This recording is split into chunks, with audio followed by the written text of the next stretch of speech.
The sprawling resort is nestled on 20 acres of some of Florida's ritziest real estate. That's Mar-a-Lago right there. Grand ballroom outfitted with 16 crystal chandeliers and real gold on the walls. Folks that live in Millionaire's Row back off there somewhere behind me, getting a little bit sick of all the excitement. First, American voters told Trump to leave the White House. Now Trump's Mar-a-Lago neighbors in Palm Beach, they're saying, we don't want you to live here either.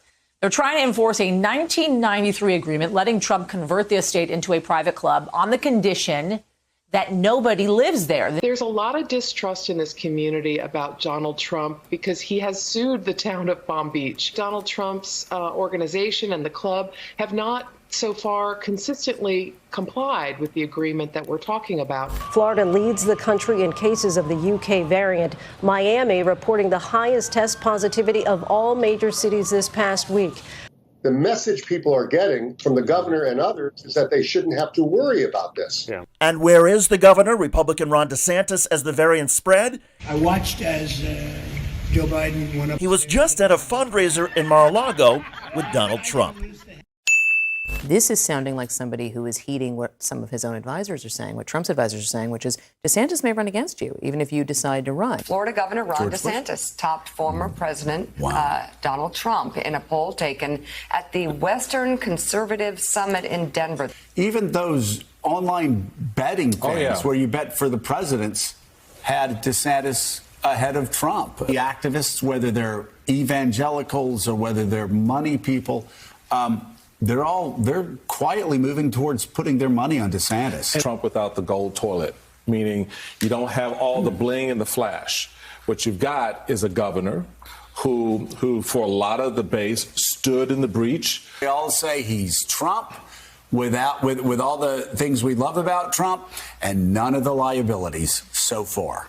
Ron DeSantis, however, owes Donald Trump in a big way. Mr. Trump's latest remark, "I beat him," is certainly fueling intrigue over what would be an epic GOP clash.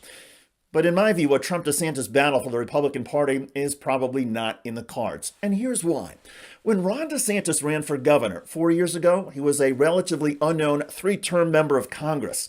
He trailed badly in the GOP primary race. Then Donald Trump endorsed him. The Trump embrace served as rocket fuel for DeSantis' long-shot yet ultimately successful gubernatorial campaign. And for the past few years, Donald Trump has been gingerly reminding DeSantis of that boost. Democratic strategists note that DeSantis is smarter and more subtle than Donald Trump, but with ambitions for power that are just as sky high. If that seems dangerous, it is. Because like Trump, DeSantis seems willing to gamble the public's health in order to boost his own political fortunes. At the moment, for DeSantis, it's working.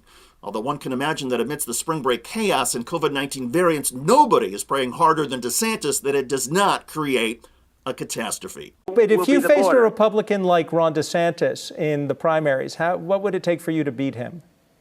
Well, number one, I don't think I will face him. Because I don't see that. If I did it, I don't see that. I think most people would drop out. I think he would drop out. And if I faced him, I'd beat him like I would beat everyone else, frankly.